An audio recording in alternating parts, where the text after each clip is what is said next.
Hello, October! New month, new hair color! And for this month's choice of color, blue ang ating napili. Yay! At syempre, dito pa rin yan sa SVS Korean Salon. Pak! Gumagalaw pala yan! Akala ko Barbie! Good morning, guys! Ngayon ay may lakad na naman tayo at maghihilamos lang ako using our Glutamilk soap with oatmeal at saka ang ating clarifying foam wash. This is my favorite when it comes to my face kapag mga hilamos moment. So, hindi ako maliligo dahil wala akong tulog. Mga 7 AM na ako nakatulog, guys. Hindi pwedeng maligo. Tsaka magpapakulay lang tayo ng buhok because it's October, new month, and new hair color. So, we're going to SBS Salon again for another hair treatment and hair color and mga pampaganda. Saan naman kaya tayo pupunta? Do you have any idea, guys? Can you guess?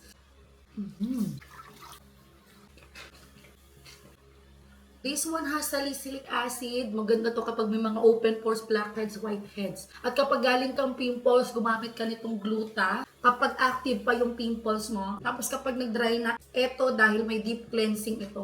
Me as a sensitive skin, once a day lang gamit ko nito, silang dalawa pwedeng ipagsabay na. Pero kapag mga oily skin, pwede up to twice a day ha, yung mga oily skin. Ang susuotin naman natin ay black and pink but more on black. Etong top na sinuot ko na Barbie, may tatlong kulay ito pero soon ipopost ko. Available black, white, and pink. At dahil nakapag half bath na ako, syempre maglo-lotion tayo ng ating serum bleaching lotion. But new packaging na siya ngayon ha. At dahil meron na tayong tinted sunscreen, maglalabas na din ako ng sunscreen alone. Non-greasy, very lightweight, and no white kasi to. Pinagsasabay ko nga sila ng gamit ni tinted sunscreen actually. Sobrang ganda kasi talaga. No need foundation at pulbo, protected pa yung skin mo sa harmful UV rays. Next is another new product to launch. Pwede sa mata, pisngi at labi. May cream na din siya at saka mirror na kasama. At syempre ang ating pangmalakasang Wear Me Barbie Lips. Opak, Barbie girl lang atake. Gumagalaw pala to. So, tara, alis na tayo.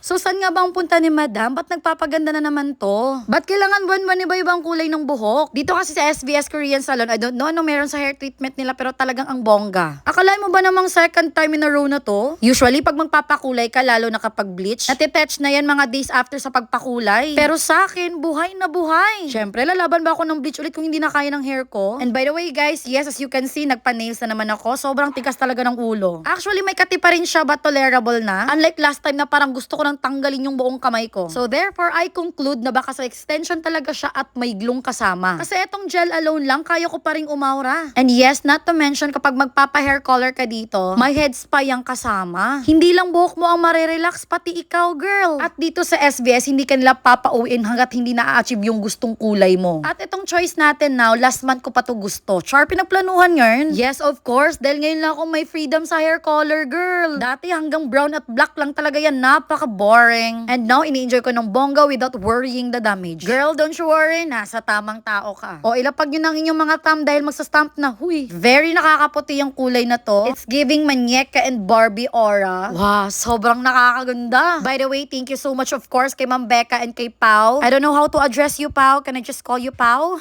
Anyways, pagbabalik ako, let me know what would you like me to call you. Para sure at walang ma-offend dito, anar. Ayan, yan po si Pau. At saka bet ko yung mga massage niya sa aking ulo. Sobrang nakaka-relax. Parang may background na ata to sa hair spa. Thank you din kay Ma'am Nika at yung isa niyang kasama. Nakalimutan kong pangalan sa aking nails, of course. Kasi sabi ko, I still want to do nail gel. Baka pwedeng hindi ka umabsent bukas just in case mangati siya ng bongga again. But luckily, just what I said earlier, tolerable lang siya. So, hindi ko na siya kailangang ipa-remove. And as always, for the photoshoot na naman tayo dito. I don't know ha, pero bago ako babalik sa natural hair color ko na black, gusto ko muna matry lahat ng color as long as kaya pa ng buhok ko. Mas tumatalon-talon talaga ang puso ko kapag noticeable siya. Or yung tinatawag na neon color daw kako. Hindi ko talaga makalimutan yan nung college kami. Binansagan pa naman kami ng dati kong kaibigan ng neon hair color girl. Why? Kasi daw pag may sunog sa UM, kami kaagad yung makikitang tumatakbo kasi kami lang yung neon ang kulay ng ulo. Huy! Kumbaga kung nasa chopper sila, agad nila kaming makikita. Chismis. By the way, chika ko lang pala. Ito na kulay dati uso nung high school. May green pa to eh. Yung papel something lang nilalagay sa buhok. Ano, nakalimutan ko, Japanese paper ba yun? Tapos nilalagyan lang ng tubig. Para achieve. Tapos ngayon pinakulay ko na. By the way, bumalik ako kinabukasan dahil nagpa-lashes ako. O, hindi pa tayo tapos, girl. And si Ma'am Nika pa rin yung nag-cater sa atin. Napaka-talented naman. Basta sabi ko lang sa kanya, graduate na ako ng mga volume-volume na sobrang kapal ha. Gusto ko yung natural looking lang. Tapos talaga umiexay ng aking ganda. Huy. And tada, nag-shampoo na din pala ako ulit sa kanila by the way.